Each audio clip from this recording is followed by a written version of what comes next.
In chapters 2 and 8, we saw some examples of piecewise functions. And is an equation for a piecewise graph. The equation states, and there's a copy of it down here too, the equation states that uh, the equation states that for non-negative input values, the top equation is used. Basically, it says, hey, if x is greater than or equal to 0, use the function x plus 2. And for negative functions, it says use the bottom one, which is f of x equals 1/4 to the x.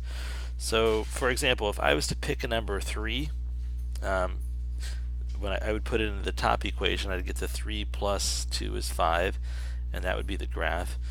Therefore, 3, 5 is one of the points. However, if I picked negative 2, 1/4 to the negative second power would be 16, and therefore negative 2, 16 is on the graph.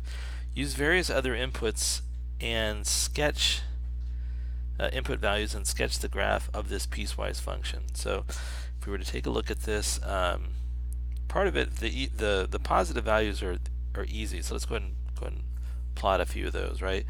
If x is 0, it's going to produce a value of 3. If x is 1, no, Mr. Roberts, no, Mr. Roberts. If x is 0, 0 plus 2 is 2, it's going to produce a value of 2. If x is 1, then you get your 3. If x is 2, then you get a value of 4. If x is 3, then you get 5. So this is the values that we would use. Whoops, get back up here. These are the values that we would use for the positive values of x, 0 or more than 0. So I'll just draw this line here. But as soon as it's negative, right, we have different things. So if x was 0, okay, it can't be 0 because it says don't use it, but if x was 0, it would be 1, right? 1/4 to the 0th power would be 1. So I'm going to put an open circle here, meaning that point's not included, but it's the boundary. And then if I was to put a negative 1 in, 1/4 to the negative 1 power would be 4. And if I was to put a negative 2 in, it's going to go off to 16, which is off the screen. So this is not a great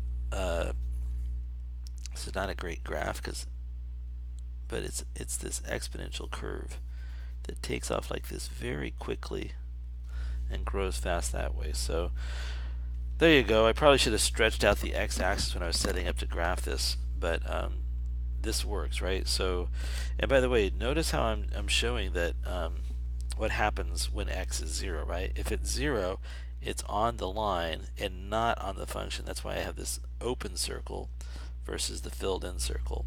So I would know x equals 0.